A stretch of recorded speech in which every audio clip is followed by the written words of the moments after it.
What's good, everybody? It's your boy O'Shea Duke Jackson, back with another episode of Fair Use. And that's right, I'm reacting to things here on the black internet. And today, we got the big baller himself, DJ Academics, weighing in on Kevin Samuels going mainstream and why he's too big, pretty much, for the black manosphere. So, without further ado, let's get into the video. I wish I could give y'all the game on this, but I seen some YouTube talking about this, and they're just so devoid of what the industry is.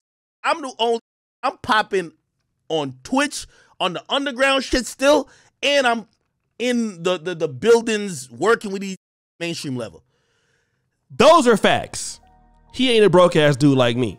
DJ Academics is the man. He's popping everywhere, not just on YouTube or Twitch like some of us. This dude got a podcast, millions of dollars. He's in the industry. You know, he could put people on. He's the man. Give him a round of applause, because we're not gonna sit here and hate on him. I mean, he ain't broke like most of us. Let me just give y'all a real statistic. Once you get off this YouTube wave, which there's nothing wrong with it, but if you think you're gonna be churning out videos, working as hard as you do for the rest of your life, unrealistic. You wanna transcend. You're gonna get bigger checks. You're gonna work less. You wanna work smarter, not harder. Now, let me tell you this. He's actually making a lot of sense here. All right. You want to work smarter, not harder, because I be creating a lot of videos for y'all, and I'm over here homeless damn near, like breath stinking. I had on the same t-shirt for like hella long. Y'all was roasting me. This is why I don't like y'all. Here's the thing. Everybody who's preaching ain't shit, women ain't shit, you've never talked to a sales team. You've never talked to a sales team. Remember I told you we did Everyday Struggle for 3, well, I did for 3.5 or 3 3/4 years, and the shit wasn't profitable? Go ask one of these female gossip programs if they're profitable. Yes, because show up and they don't spend money. Let's talk about that. See, here's the ordeal when you're dealing with the manosphere or black manosphere content spaces. And just like Kevin dealt with men's content for a long time, right? Just like I do. He didn't get on until he started having conversations with women. You know what I mean? And a lot of guys will come support, but listen, a lot of guys don't spend money. You have to work really hard in the black male space to even make the kind of cash, let's say, like I do. Like I had to pay, sometimes I have to put out like 100 and something videos in a month. Now, I'm not saying that I can't monetize like with courses, or I can't monetize with, like, you know, memorabilia and things like that. Sure, you can, but it's a harder market to monetize over here. And if you want to make a living, it's not too many guys in the black manosphere that make a lot of money. You have black YouTubers that make a lot of money. Shouts at Steph's Code, Media Tutorials and Reviews, The Poor Man's Podcast, The Lead Attorney. But all of them have audiences that are diverse, right?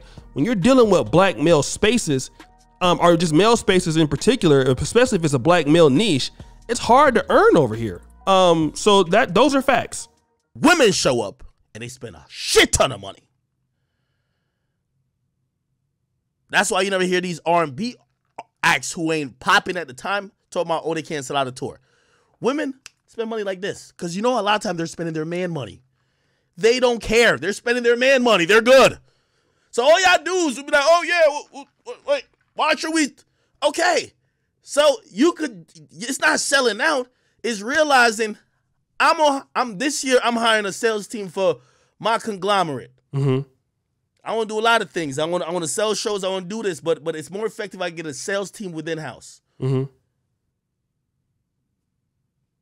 know, the first thing that we got to work on, the chat nigga demographics is 82% men. Listen to that. What are the sales teams trying to work on? 82% men. What is he saying? Like, hip hop is a male dominated thing. He's saying like it's too many broke dudes in the chat that don't really support. So how can I find out other ways to get more money in this business instead of having to kill myself making 85 videos a day? That's what he's saying.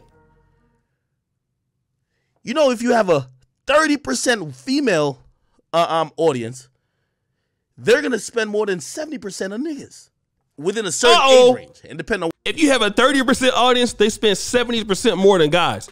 So here's what we want to talk about. Why is that the case? What is it that guys have a problem with supporting men's content? Like, you can look at some of the investments that brothers make on the equipment. And like I said, I'm not the one complaining about this at all. And I try to earn based on my ability to make money.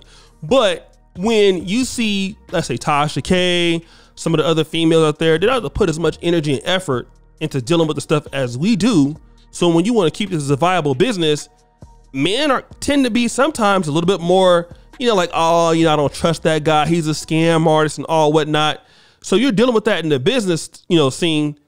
As a content creator, you're like, wait a minute. Like, it's just too much either hatred from other content creators, or I want to go ahead and get my message out further and give myself the opportunity to stay in the business, because we put a lot of money into this as content creators. So even academics is realizing, hey, I would like to get more women watching me because that's more money for me.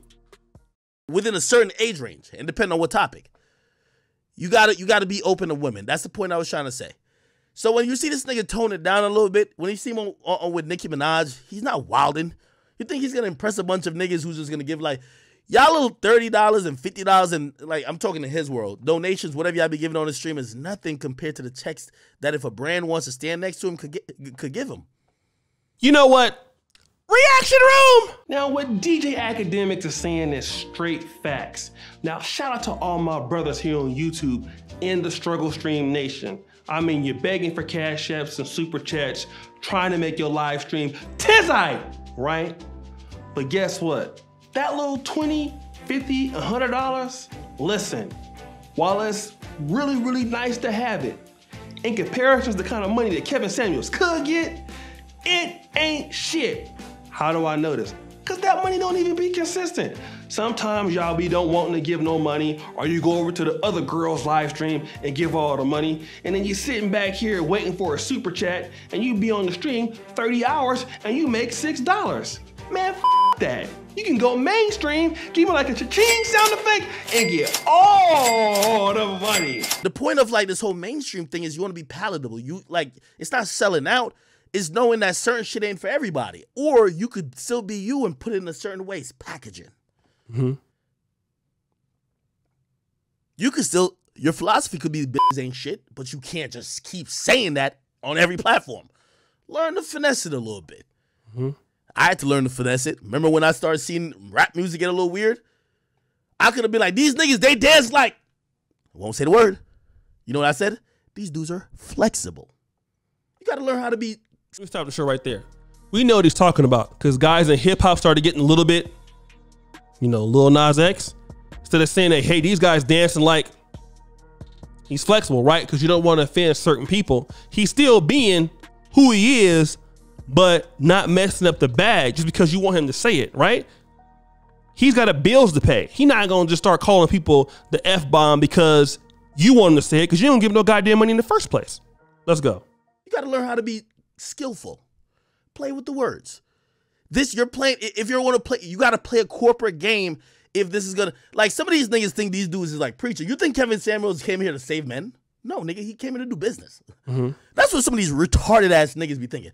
Yo, Kevin Samuels, he's a godfather. He came here to save us men. He will not compromise. No, you idiot. He came here to have a business.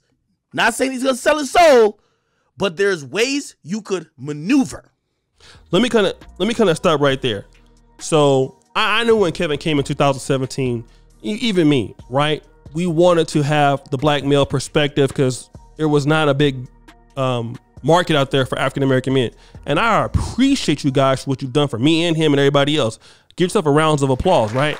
But what happens is that when you start to see how hard it is and you want to be able to make a business and what you're trying to do, but you don't see, because when you come into the black manosphere, you're pretty much discounting yourself out from the white guys or the major manosphere guys, right? So you're not like, somebody, let's say like Coach Greg Adams, who has a universal fan base, or Darius M, or guys like, or Donovan Sharp. So when you join the black manosphere guy, you're really limiting yourself, right? Even Alpha Male Shad just told me, like, yo, bro, like, when you say what you're saying, you're limiting your audience. Instead of reaching all men, you're limiting yourself. which he was absolutely correct, right? And he was telling me like, hey, you know, you can still feel how you feel, but you should, you know, expand your horizons by just, you know, what you're saying. But I want to say this. You end up dealing with the issues of the day that you can't really earn as much. All right. So then it comes like, all right, the people that I'm trying to make this content for is not really working.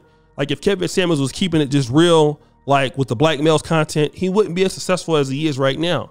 So you have to expand, right, to get into other spaces.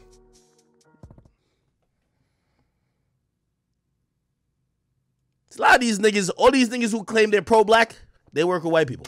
Mm-hmm. Now, are they letting white people? No. But there's a way you work with them. It's a finesse. What I see Kevin Samuels doing, I think it's smart. He still believes everything he's been saying. He just know the packaging now because he's on a different microscopes are on him. He goes too crazy. Shade Room won't cover it. Everybody hates him. He goes too crazy. There's a big uproar on Twitter. No, I don't know if he has sponsors now, but no brands. Right now, he's just in rap videos, but no brands that might be like, oh, let's f with you, is going to want to do it because they're going to say, well, women ain't going to f with this nigga. Exactly. And the guys who are over there hating won't give you any money. You see what I'm saying? So let's go hard on women and beat them down when the guys in the comment section are like, yeah, but you won't even give him $1 and he's out of business and you won't do shit for him.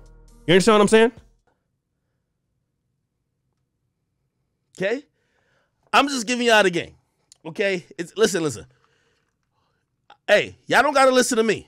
But if one of these other YouTubers who be making like 30 videos a day lose 30 grand on a Super Bowl, they would be doing a streamathon or whatever. They would be stressing. You see, when you want to react to that reaction room. Wait a minute, DJ Academics. You took a shot at me because I'm one of those other broke ass YouTubers who make 30 videos a day. It's better than working at AT&T like I used to though. But check this out. He says, hey, if another one of you guys lost $30,000, you'd be on the stream tripping. Let me just say this. If I lose $300, I'll be tripping. But what's the bigger point here?